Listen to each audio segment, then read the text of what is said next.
Hello, my dear friends. My name is Amadeus, and welcome back to Fallout Brotherhood of Steel Tactics. That, it's still a mouthful every time I have to say it. But we're back for the next episode. In the previous episode, we finished the first mission of the game, Brahmanwood, successfully with our squad of 3 here, and made our way back to the Brotherhood of Steel bunker, which is where we are now. And so, as I mentioned briefly in the previous episode, the bunker is effectively the hub that you return to in between missions. This is where you sell your loot, equip your squad, and recruit new squad mates, or change out the squads that you want to bring in actively. So that's what we're going to be doing here. There are several bunkers throughout the game that you will move to as the story progresses. But they're all essentially the same. They all have different physical layouts, but they all serve the same purpose and have the same basic amenities. So I'll just go through it now and visit all the spots and sort of explain what everything does and where you should go, just so that you know. But in future episodes, I'm probably going to cut the bunker sequences out because, frankly, once you've seen it once, you've kind of got the gist of it. What it ultimately ends up being at a point is just inventory management, right? You come back, you unload your gear, you pick up, if you need extra ammo, extra healing, you buy that stuff, whatever. And then you go back on the next mission. So just for the sake of keeping things flowing, I'm going to show it to you now, and then I'll probably cut it out in future episodes. Unless, of course, people really want to see it.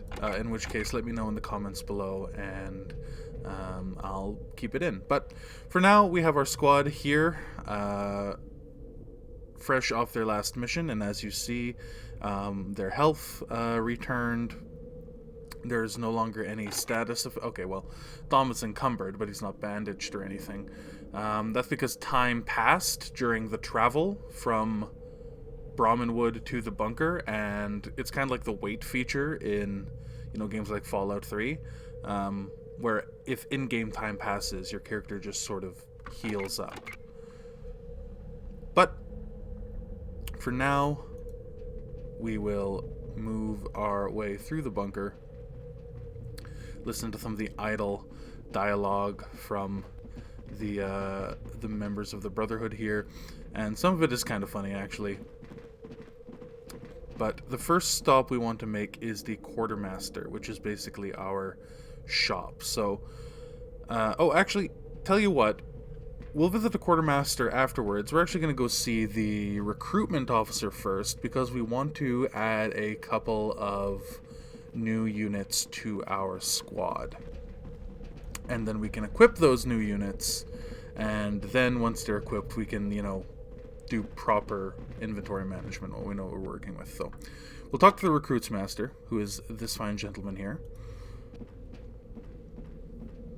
Welcome, warrior. I am the personnel yeoman for the Brotherhood. If you want to put together a squad, you talk to me. So, what can I do for you?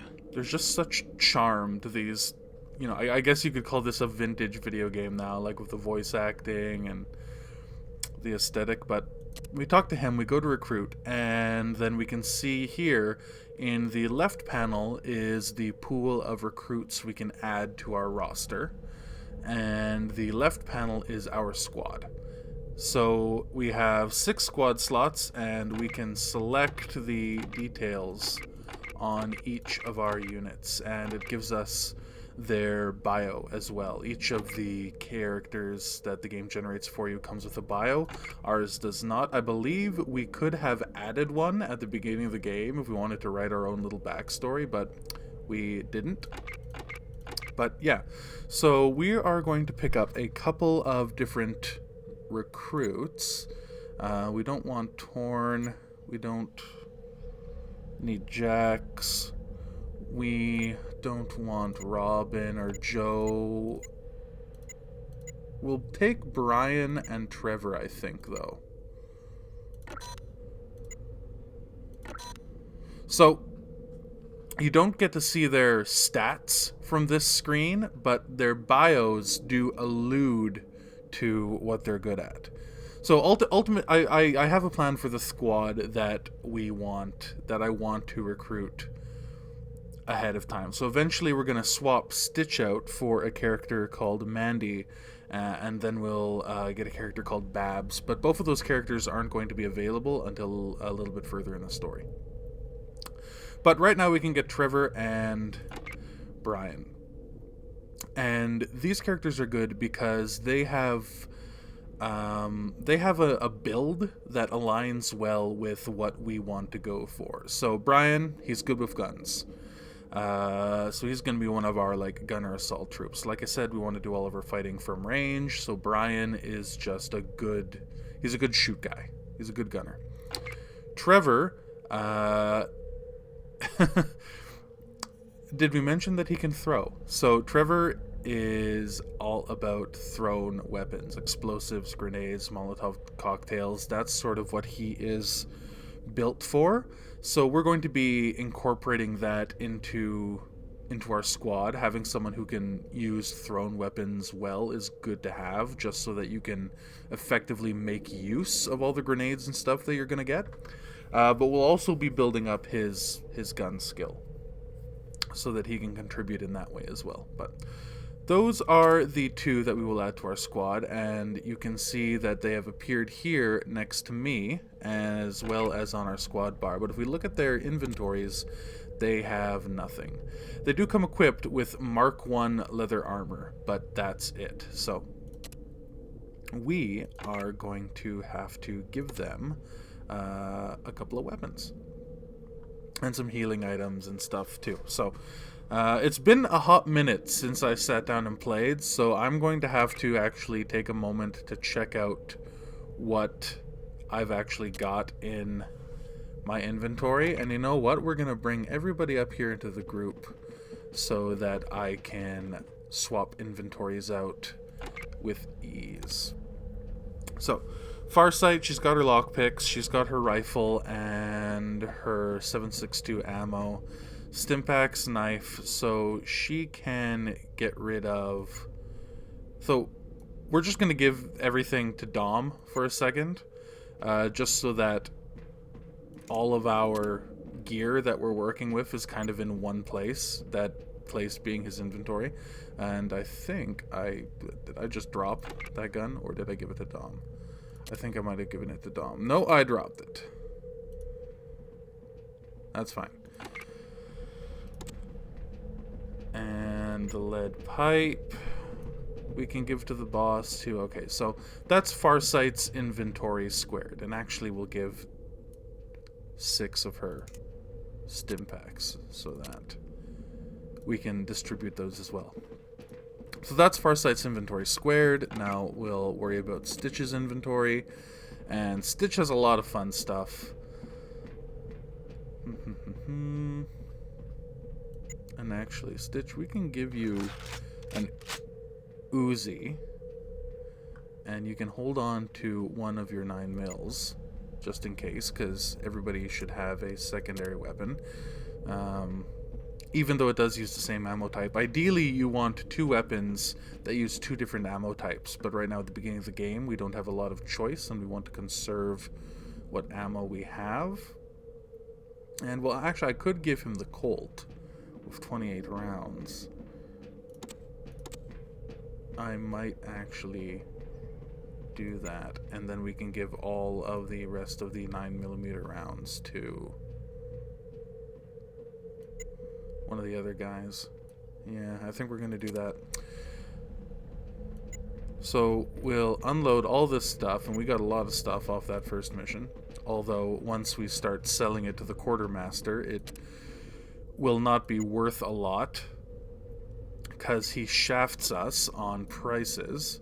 And see, this is what I mean. This is ultimately what the bunker time and how your bunker time ends up being spent, just inventory management. So I do not blame you if you want to skip ahead through this and move on to the mission, because this is pretty tedious. Grenades, we can actually give those... Oh, we can actually give those right to Trevor, since he's going to be the one using them. Which is good. We don't need the shotgun at the moment. 3 of those stim packs can be put away. We want folks to have 10 on hand if we can manage it, you know. Or even less. Of course, we want our medic to be doing the lion's share of the healing anyway, rather than relying on our units to use their stim packs. So right now that'll be Stitch, later it'll be Dom. And the afterburner, yeah, you can hold on to the afterburner. You don't need the 7.62 ammo though. Okay, you've got your 9mm, you've got your Colt 45. Okay, I think Stitch is sorted out as well. So, now we can figure out how we want to build Brian and Trevor. So let's see, do I have any throwables? I do. I've got some Molotovs that I can give to Trevor. Any more grenades? No. Okay, so let's give Brian... No, hold on. I think I just dropped a gun. Did I? Yeah, it is. I dropped the MP5. So let's give Trevor the MP5, which means that we'll give him the 9mm ammo. Sure, you can have all that. And we'll give you some stim packs. There you go. And... Oh, I also want our units to have melee weapons on hand too, so... Just in case. I mean, they will... I can guarantee that they will almost never be used, but just in case. So. Damn it, I dropped it again. Oh, it's in there. Yeah, pick it up. There you go. So we'll give you the grenades, we'll give you the MP5, you've got your melee weapon, and we'll see if we can give you a secondary weapon. You've got a lot of 9mm ammo, so we can probably get away with giving you the Beretta.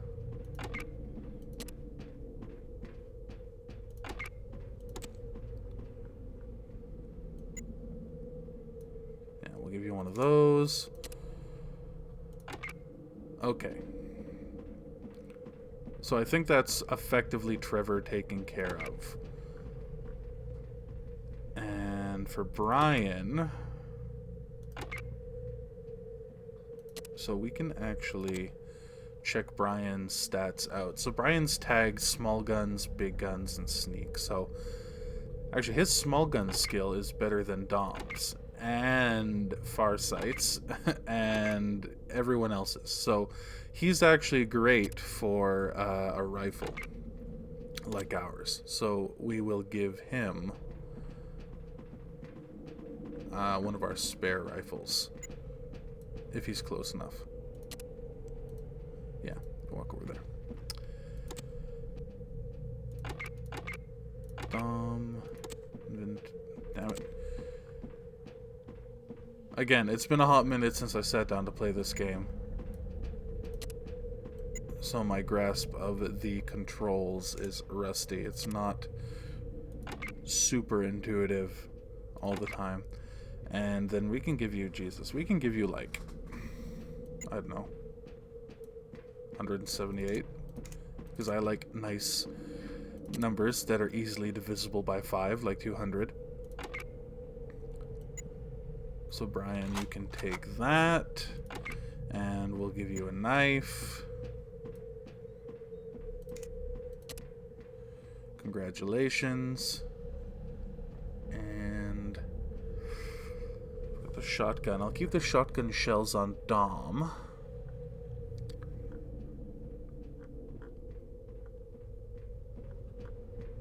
And tell you what, we'll give you a 9mm too, and we can split up the 9mm ammunition that I gave to Trevor.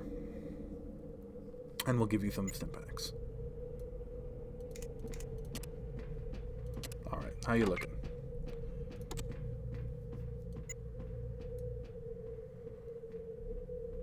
Trev. Give Brian some ammo.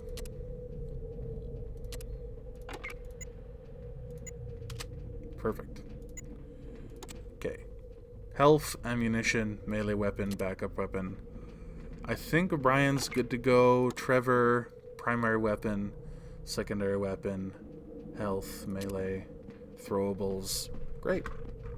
Now let me just quickly check Stitch's inventory and Farsight's inventory. Right. So I stole Stitch's knife, which is not the end of the world, but we'll give him a melee weapon too, just because I'm a little bit, I don't know. I have a bit of a complex about inventory, about kit, about setting up the kit of my units. Should we give him the cleaver? Sure, let's give Stitch the cleaver. Why not? It's almost suiting. Oh, and I accidentally swapped out Dom's rifle for a Beretta. That's what happened. There. Okay. And yeah.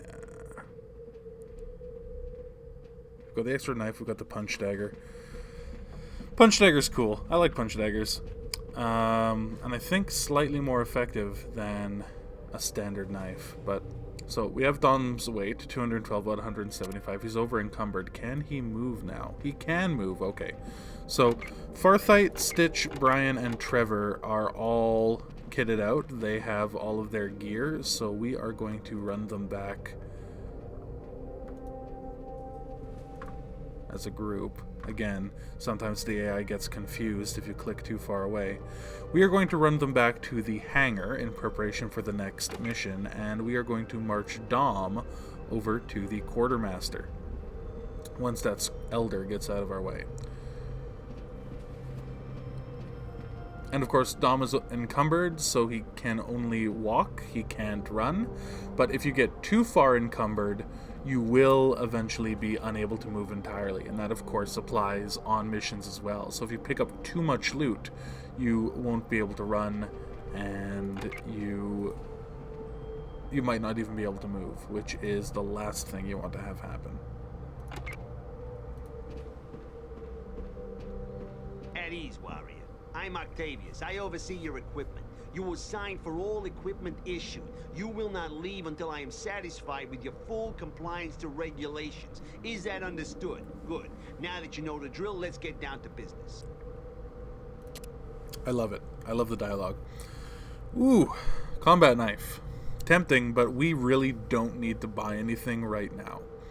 We really don't. And there's a lot of good stuff in here. You might be tempted. Like sappers, which increase your melee, the bullhorn trap. Again, traps in this game kind of finicky. I don't ever really use them, but yeah, there's nothing we really need to buy at this point. So effectively all we're going to do is sell stuff. And you can see when we sell stuff, we get cash. We can use that cash to buy things at the quartermaster in the future. So let's sell all this junk. We'll keep the detonator. Well, we can sell one of those because I kind of want to keep one. We can sell those. We can sell that. Spear gun. Probably never going to use. Plunger, no. No, no. No, no, no. No, no. Okay, now here's the tricky part, is guns. We want to keep some of our guns and ammo because, like any Fallout game, guns and ammunition are worth their weight in gold, right? Because, again, when we recruit units, they come with nothing, so we have to equip them. So we don't want to place ourselves in a situation where we sold all of our extra guns and ammunition, recruit a unit, and then we don't really have anything to give them. So we're going to keep... I mean, we don't need all 5 of these hunting rifles, so we will probably sell like 4 of those hunting rifles, especially considering that we'll have the opportunity to pick more up in the next level. We'll keep the Colt, because we only have one of those. We'll keep the knife. We'll keep We don't need the slugger. We'll sell the slugger. We'll sell the shotguns, and we'll sell 4 of those. We can sell 4 or 3 of those. Like, just keeping 1 of each just in case is usually a good rule of thumb. We're not desperate for money right now. We can always sell them later if we need to. The house key I don't think we will ever need, but I don't even think it's worth money either. So we'll probably just put that in storage. I guess just like as a memento. And I think we'll probably want to keep the shotguns as well. So this ammo counts for Dom's weapons. We'll leave him with the punch dagger for melee. He's got healing stuff. I think that works. So we click offer, and then you can see the money is moved to our inventory, the Brotherhood script. And now our weight is, you know, a reasonable number. So that's done. Because our weight is reduced, we can run. And the other thing to note about the bunkers is that this is where you can store your miscellaneous excess equipment. So if we go over to the locker, we can actually access this locker and store our shit inside. So we don't need the Colt, we don't need the extra rifle, we don't need the knife. I guess we can hold on to the detonator, but we don't have any traps for it right now anyways. We can put the rest of our guns in there. And we don't have any excess ammo to put in there, so I think that's good. That'll be our gun locker, and then next door to it will be, like, I don't know, just miscellaneous, like all the other stuff. So we'll put our scrib in there, or our script in there with the key, and we can hold on to the voodoo, we can hold on to the ammunition.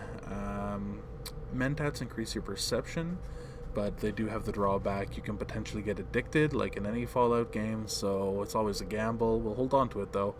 Afterburner is cool. Afterburner they took out of later Fallout titles, but this effectively increases your AP regeneration, which is cool, so we'll hang on to that. I'm really bad about using, like, items like this in games, you know? Like even in fantasy games like Skyrim, for example, I never used the, like, any other potion other than the health potion, you know, or like the mana potion. I rarely use stamina potions. I rarely use, like, you know, increase the rate of regeneration potions. So I'm bad about using items like this, but we'll keep them anyway. Again, we're not desperate for money. So I think that looks good. We've got healing items, we've got plenty of ammo, and our squad is equipped. So that being said, we're just about ready to wrap up here. There's more of the bunker to explore, but it's really just for show. Like these rooms over here, the med bay, there's nothing there for you to do, really. You can go and check it out. You can go and check out the locker room, the barracks, stuff like that, but there's really nothing to do. Really, the only 2 people that you have to interact with are the quartermaster and the quartermaster over here and the recruits master over here, and General Barnaky. So now that we have finished with our inventory management and got our new squad, we can run Dom back over here and have him enter the briefing room, and we can get our next mission. There he is, the legend himself. Also, his status always says wounded, which is interesting. Because it's never really touched on in any of the narrative or dialogue or anything like that. Oh, poor bastard. But he is listed as a wounded NPC, which is interesting to note. Right, so this also shows us the list of missions, and there are, I think, 22 in the game. So Brahmanwood is complete. Now we can move on to Freeport. At ease, warrior. We've underestimated the tenacity of these raiders. Shortly after your victory, the bandits have managed to kidnap the village elder. This is no doubt an attempt to break the spirit of Brahmanwood while they're still suffering from their recent losses. Fortunately, one of our informants within the raider camp has located the tribal father. It appears that the raiders are holding him on the outskirts of the broken town of Freeport in a medium-sized encampment. Your mission is to journey to Freeport, rescue the Elder, and get out. Our informant should still be in the area, and he can be identified by the red armor he wears. So you should be able to distinguish him from the other raiders. But remember, while the informant is paid handsomely for his services, he is not a Brother of Steel and will not stand by your side if matters get complicated. Gather your squad. You are to depart as soon as possible. Dismissed. Yes, sir. So, that's our next mission, and yeah, the really talking to the sort of black and white xenophobic attitude that the Brotherhood of Steel has in some of the quotes here, but I don't think it's actually necessary to talk to General Barnaky in the bunker, because you can leave for your next mission at any time by stepping onto this green section of the map. Moving your squad onto this section will take you to the overworld, and you'll be able to select your next mission destination. And then you get briefed when you enter the mission, like what happened at Brahmanwood. So I don't think it's actually essential to talk to Barnaky in the bunker. You can just leave for the mission when you're ready, but I like to. You know, get a little bit into the roleplay spirit.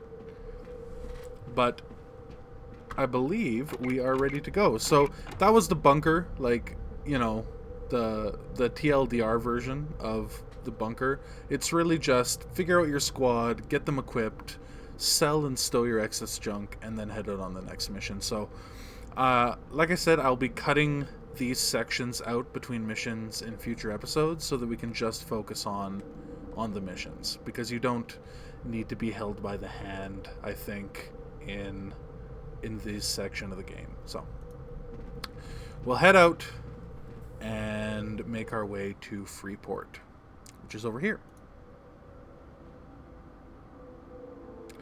Now, one thing that is worthwhile mentioning is that you can actually be attacked while traveling between locations on the overworld map. It doesn't happen, you know, for the first couple of missions, but it will happen the farther you get into the game, and the greater distance there will be between the bunker and wherever your next mission location is. So you can encounter not just attacks, but events in the overworld as you're traveling. So we'll head into Freeport. At ease, warrior. We've underestimated the tenacity of these raiders. This, yeah, see, so this is what I'm talking about. This victory, is, that was the briefing that we just received. So yeah, you don't have to talk to Barnaky at the bunker. You can just leave for the mission. But we'll squat down right away, and you saw that raider there briefly. So we'll just squat down to make sure that nobody comes over and disturbs us prematurely. And we'll just make sure that everybody is good to go with their weapons. So, Freeport. Second mission in the game, and it's the same enemies that we fought in the first mission, raiders. There's just more of them. A bunch more. And even though the map is effectively the same size as Brahmanwood, it feels like the raiders are more densely packed. So rather than encountering like pockets of resistance few and far between, your gunfights can actually attract raiders from other parts of the map who will come over and join the fray. Which isn't necessarily a bad thing if you know how to use that to your advantage. But we'll cross that bridge when we get to it. What is interesting about this level in particular is that this level was intended by the developers to be a stealth mission, which was kind of alluded to by the briefing we got, because we need to effectively sneak in, talk to our informant, and then get out with the hostage. So that's all well and good, but the only problem with that is if we look at our characters, I don't think a single one of our characters has a sneak skill above 50. No, they don't. So that's kind of the problem of trying to do this stealthily, is that none of our characters are actually good at stealth. So, I mean, if, say, for example, you were building your main character as a stealth character, and, you know, that was their tag skill at the beginning, and you sunk their points into it, then sure, by the second mission, you can have a unit that's reasonably reliable when it comes to sneaking around. But our squad as a whole, definitely not. So, we are not going to... That doesn't mean that we're not going to be stealthy. We are. It just means that we're not going to complete the mission totally stealthy. You know what I mean? So, I think I spoke about this a little bit at the beginning, is that we will employ stealth and sneaking to try and get ourselves into a good position before blowing our cover and ending up in a gunfight, because inevitably that's what's going to happen. Like, once you get inside, the raiders are just so dense that without a good sneaking skill, you're going to get caught. That's I would say almost a guarantee. You're going to get caught at certain sections, which is fine. You just want to make sure that when the raiders do when you do get their attention, you are in a position where you can deal with them effectively. So that is sort of the strategy we're going to employ. But we have to get inside first. So we spawn in this sort of southwestern corner of the map over here, and we need to get inside this raider compound, which looks pretty well fortified, and it is. But there are actually 3 ways to get inside all along this front here. So you can actually get in right away here in this section if you wanted to. And there is a secondary objective to blow up the alcohol still. So you can do that right off the bat if you wanted to try and, you know, run your way in here. But I wouldn't recommend that, because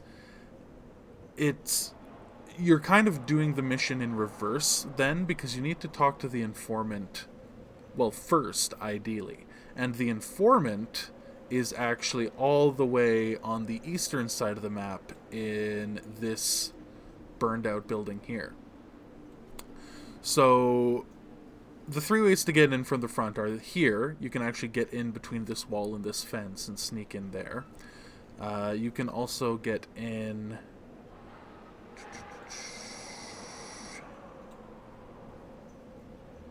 There is another way. It's here somewhere.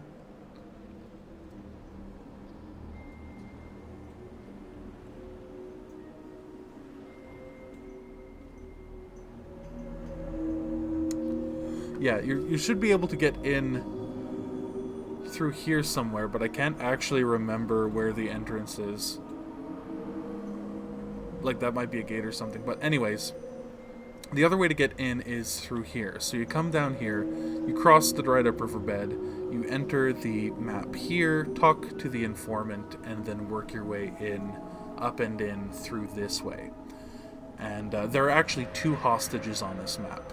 So the Elder is being held inside this tent. And what happens is, you work your way through the compound, you talk to the Elder. He says, "Great, thanks for coming.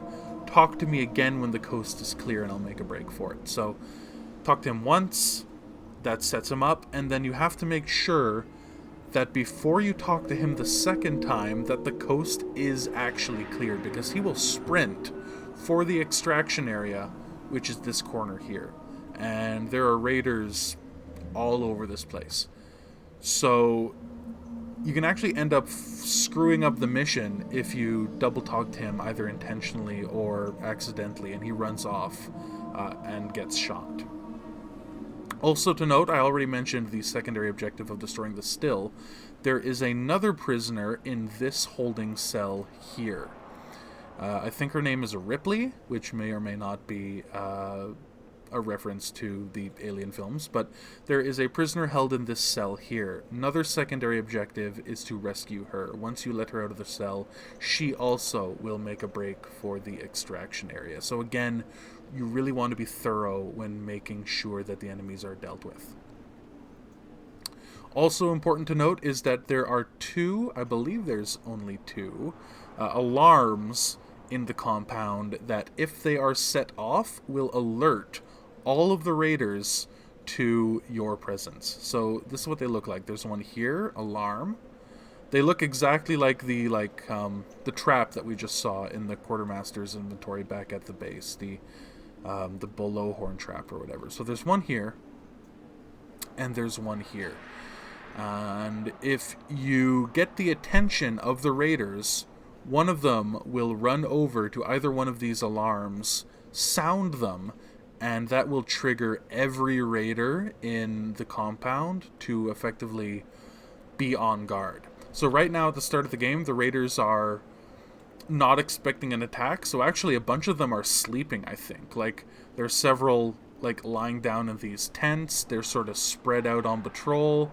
But if the alarm goes off, not only will the raiders wake up, but they will actually group up. Like, they'll wake up and they'll form groups over here, behind these barricades, over here, and a few of them will actually start, like, actively looking for you. So our strategy, then, as I already said, is to clear the raiders on this side of the riverbed, cross here, talk to the informant, and then come up through here. And at this point, if you have a stealthy character, you can try and disable the alarm so that the raiders can't use it. And we might try to do that. The only problem is, again, our stealth skill sucks. So what is more than likely will happen, once we get to about this point in the map, we might, I say might, we probably will end up aggroing the raiders, which is fine. You don't lose anything for, having the alarm go off and activating the raiders. It just sort of makes things a bit harder. But again, we want to be in an ideal defensive position if and when we trigger the raiders to be aggressive. That is, meaning we want to be in defensive positions in this house, behind these barrels, so that when the raiders start coming towards us, it's like fish in a barrel, right? It doesn't matter if they're awake and aggressive if we have a strong defensive position and can just mow them down as they appear. So that's our basic strategy. But enough talk. Again, just like the first mission, this mission does take time to complete. The missions in this game, to do them properly and carefully, you kind of have to take your time, so they end up taking a while to complete. So that being said, we better get started. So first things first, we need to move our squad down this riverbed. Oh, those bastards. Down this riverbed and across. So oh, wrong button. What we need to do is move down. And so just like in the first game, we are going to move from cover to cover while covering each of our units as they move. So that's only an 8% chance to hit right now. So we can probably... Oh god. No, we don't want that. We can probably put Brian on aggro, since he's our best marksman at the moment. And, oh, everybody's on aggro now. Hold on. Let me fix that. There. Brian, you go on aggro. Dom, you move up. And we'll see if we can't get into position to get the drop on these guys. And so you see, moving from cover to cover behind the stones while Brian sort of covers us with his rifle. And you can actually kind of work your movements into the raiders' patrol routines. So you can see, for example, that right now he went way over there. Okay, and now Dom will put you and Trevor and Farsight on sentry mode, so you can cover Brian while he moves up. And so then again, we move Dom and Trevor and Brian. Oh, and it's happening.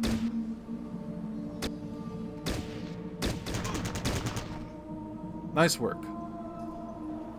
And so you don't have to worry about the sound made by your gunfire, really. I mean, this is a stealth mission, you know, quote unquote, but the game still expects you to use your guns. You know, you don't have silencers or anything, so you don't have to worry about alerting the guards and they'll run over, or them triggering the alarm. They'll only trigger the alarm if you irritate raiders, you know, sort of in that area next to the alarm. Nice work. Got the dog. And so loot if you can, but you don't want to risk going too far ahead, because then you will actually accidentally trigger the guards. So, and that was 9mm ammunition, which Dom doesn't need, but we can see if Trevor wants it. There you go, buddy. And yeah, just keep moving up or down, or however you want to, you know, quantify this direction that we're heading in.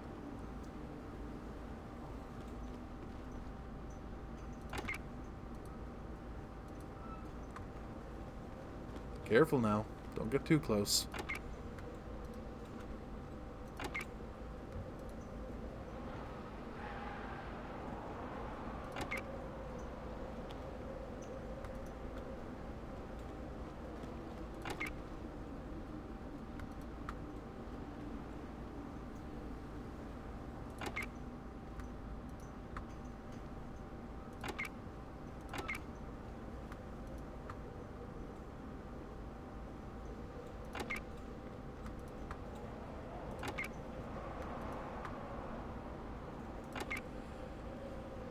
Keep moving down. And I know this isn't very exciting yet, but don't worry, the excitement is on its way. So there's a raider sleeping, like, I think he's sleeping either in front of this fire or like in the tent somewhere, but there's another raider around here, and then these raiders over here we'll have to deal with as well. So don't worry, we will be seeing some action in short order.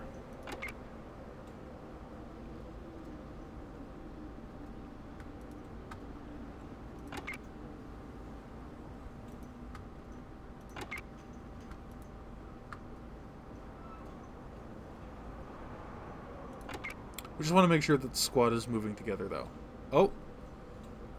I think they saw us. Or it was a rat. Must have been the wind.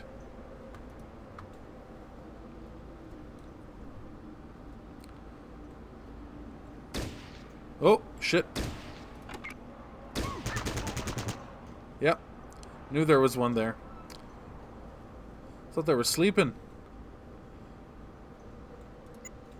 But that's all good.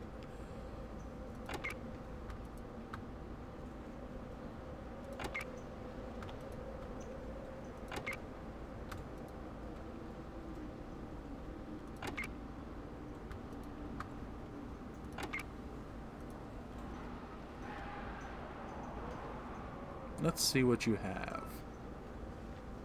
And it's another club. Oh well. Take it, sell it. And nobody in here. There is a shelf though. What do we got? Beer and lockpicks. Take. Very strong variety of beer imported from a faraway land. Tastes a bit like wee-wee. Yeah, I'm not a beer fan myself. Cognac. It's my drink of choice. Not that I'm much of a drinker anyways. But actually now seems like an okay place to save, since we've made it all the way down to our crossing point. So we'll move Brian in behind these boxes. Cardboard boxes don't provide a tremendous amount of defense from bullets, I understand, but you know, we work with what we have.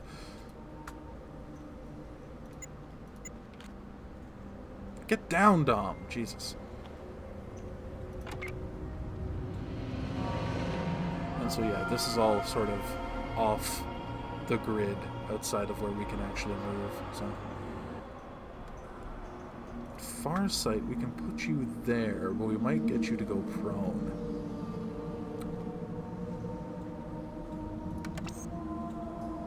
Yeah. Okay. Alright, you guys all cover us. I think they moved back. Okay. So maybe we just go for it, you know? We've got cover here. Oh. Or maybe they'll come to us. Okay, they're gonna come to us. Dead. Knocked out and then dead. Oh, come on, Dom. You can get him. Brian, maybe you can help. Brian, not actually super helpful at this range. Well, since Dom has got them pinned down, why don't I get Brian to move up? Oh yeah, and you've got to actually, like, click on the stairs to go up a different level, which is unfortunate.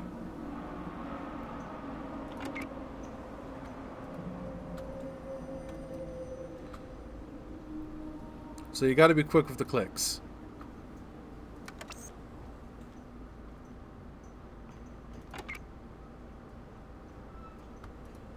Alright, and we're on the move. Hey, he did get him. Nice work. This is why Dom is our favorite. Okay.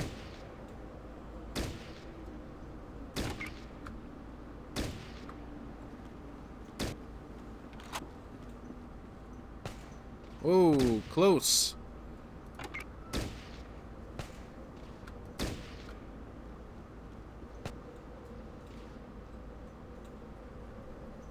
Oh, we got him. Man, Dom is just cleaning up, which, you know, is awesome. So now we can move the rest of the team up.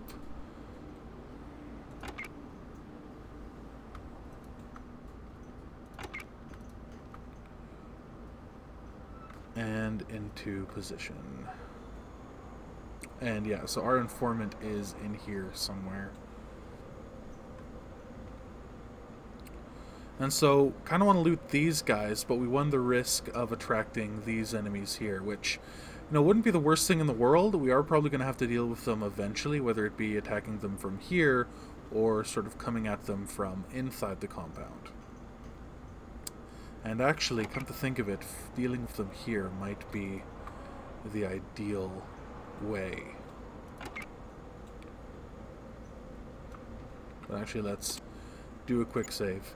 Because remember, save scumming is totally a valid strategy.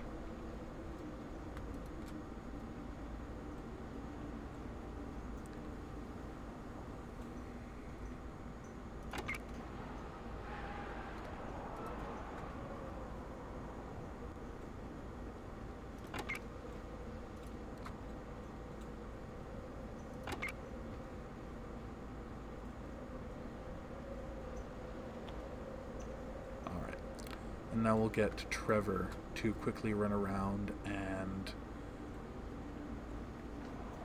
deal with gathering loot.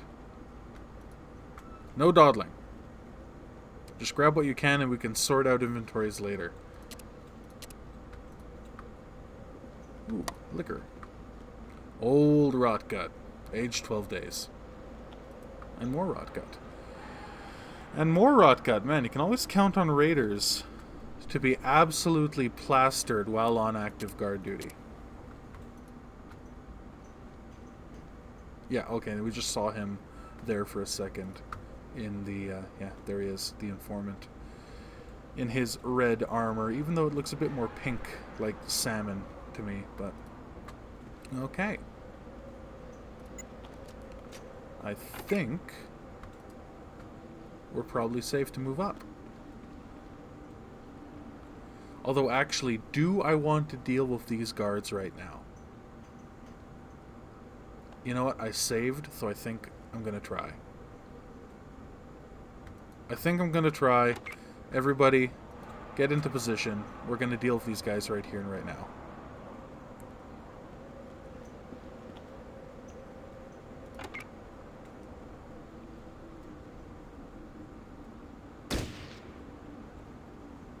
Alright, we got their attention.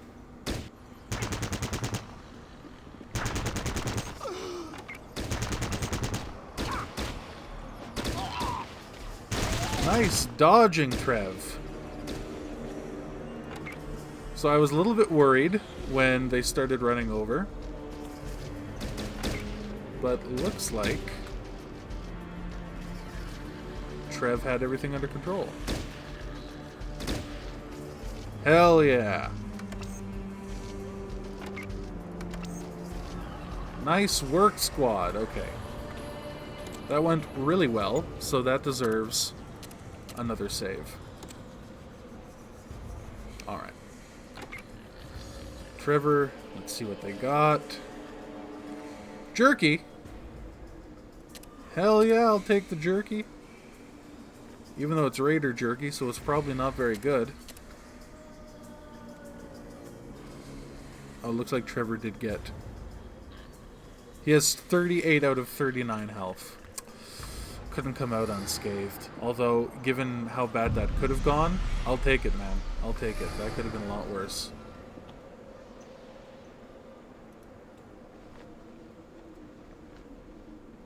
Nice. Good loot.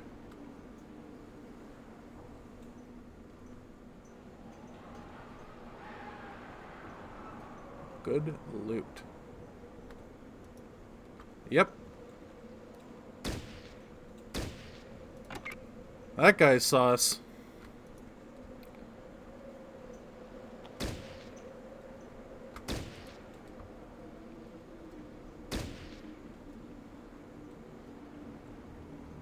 Where's Brian?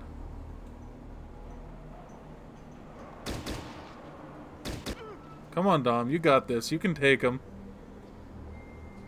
You've been doing the rest of the work so far. Hell yeah. He's almost dead.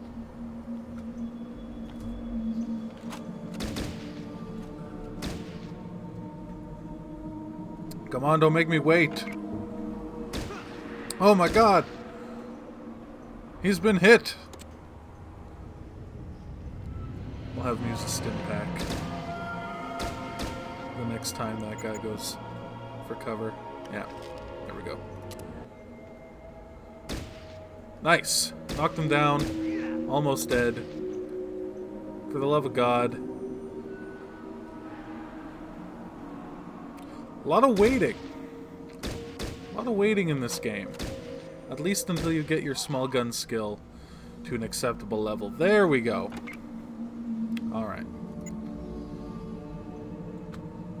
And Stitch, why don't you run up and help Dom out a little bit. Just so that I can make sure that he's at max health and he doesn't have to use another stim pack.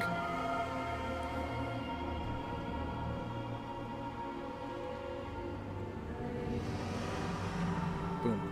Great.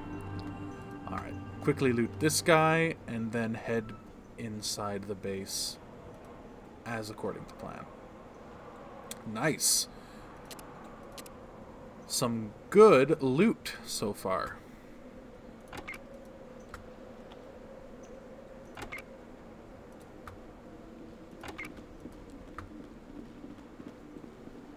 Alright. So, with those guards clear, we could have actually gone in through the still, but again, we need to talk to our informant, and I don't know. I've gone in through that way, and there are a lot of raiders in this area, and the boss, like the raider boss, is actually in this tent here, so I mean, it doesn't really matter. It's effectively the same difficulty, I would say, whatever way you go in, so it doesn't really matter.